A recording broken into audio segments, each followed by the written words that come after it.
In an era when every royal appearance is meticulously crafted to reflect tradition, honor, and elegance, it only takes a single moment to shatter that illusion and ignite a firestorm of controversy.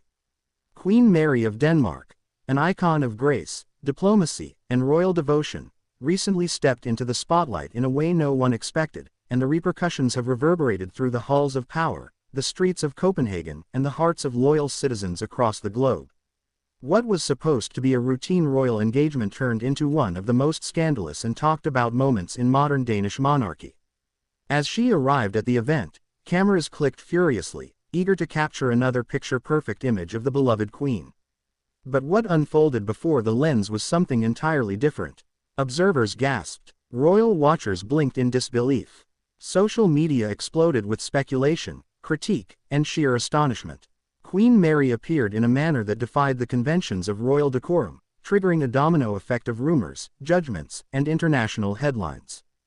Gone was the serene composure the public had come to expect. In its place was an aura of defiance, confidence, and undeniable tension. The moment Queen Mary stepped out of the official royal vehicle, everything shifted. Her attire alone was enough to cause a stir, an ensemble that many deemed too provocative, too bold, too unorthodox for a sitting queen. It wasn't just fashion, it was a statement, and whether intentional or accidental, the message it conveyed was loud and clear. Queen Mary was no longer content to play by the rules that had defined her for decades. What made this appearance even more controversial was the context in which it happened. Whispers had already been swirling around the Danish palace, rumors of strain in her marriage to King Frederik, talk of power dynamics behind closed doors, and questions about Mary's growing independence from royal protocol. For those watching closely, this public moment seemed to confirm what many had only dared to speculate: something had changed. Insiders from the royal household have since revealed that the Queen's decision to appear in this manner was not an impulsive act. According to close aides, she had insisted on curating her own look for the event, rejecting the stylists and advisors traditionally involved in royal appearances. Even more tellingly, she reportedly dismissed suggestions from senior courtiers who urged her to play it safe, for the sake of preserving the monarchy's image. Mary, it seems, was sending a message, not only to the public, but to those within the palace who had perhaps underestimated her resolve. Observers couldn't help but note her demeanor. There was a sharpness to her expression, a cold formality that clashed with her usual warmth. Her posture was rigid, her gestures minimal. Though she smiled, it didn't reach her eyes. And standing beside her, King Frederik appeared strained, his smile forced, his glances fleeting. The chemistry that once defined them as a royal power couple seemed absent, replaced by a thin veneer of civility barely concealing underlying discord. The Danish press, typically respectful of royal privacy, found itself in uncharted territory.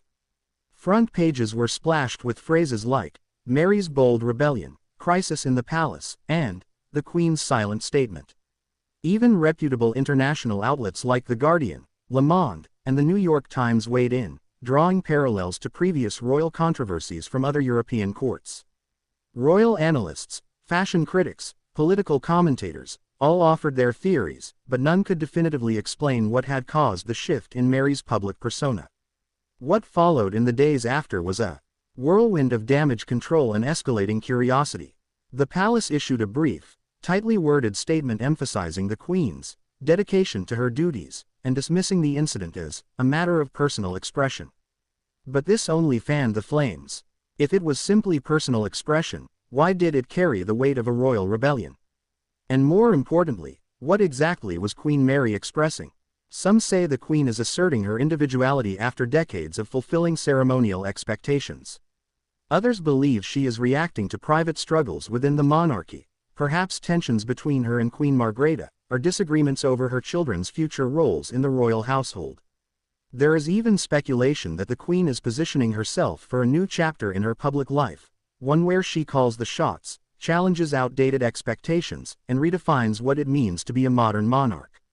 Regardless of the underlying motivations, the impact was immediate. Public opinion became sharply divided. Traditionalists decried the Queen's appearance as unbecoming and reckless, while progressives praised her courage and autonomy. Royal forums lit up with passionate debates. Older Danes expressed confusion and concern. Younger audiences voiced admiration for Mary's boldness, calling it a step forward in humanizing and modernizing the crown.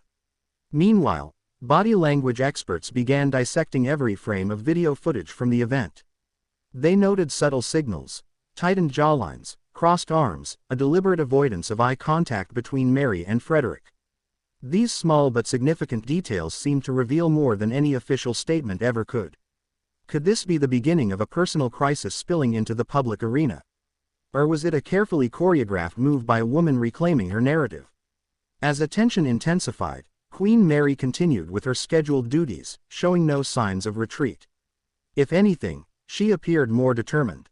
Her next few appearances were equally deliberate, polished, but never apologetic. Each outing seemed to build upon the last, with carefully chosen outfits and speeches that subtly reinforced themes of empowerment, identity, and resilience. It was no longer just about what she wore, it was about what she stood for. Royal watchers began to connect the dots. For years, Mary had been praised for her grace and restraint, her loyalty and poise. But perhaps that image, as admirable as it was, had become a cage. Perhaps now, as queen consort in a modernizing monarchy, she saw an opportunity to redefine her role, not as a passive figurehead, but as an active agent of change. The scandalous appearance, then, was not a mistake. It was the opening act of a new era. The ripple effects extended beyond the palace gates. Women across Denmark began engaging in conversations about societal expectations, gender roles, and personal freedom. Some called Mary's actions brave. Others were more cautious, wondering whether such bold moves could destabilize an institution rooted in tradition. But one thing was clear: the Queen had sparked a nationwide dialogue.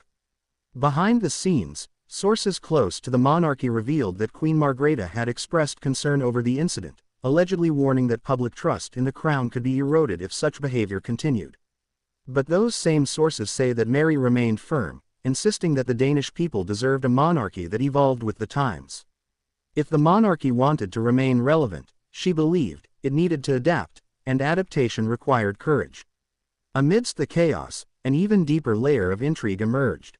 Court insiders whispered of private meetings between Mary and influential figures from the cultural, academic, and political spheres. Was she building alliances for a broader role beyond the palace walls?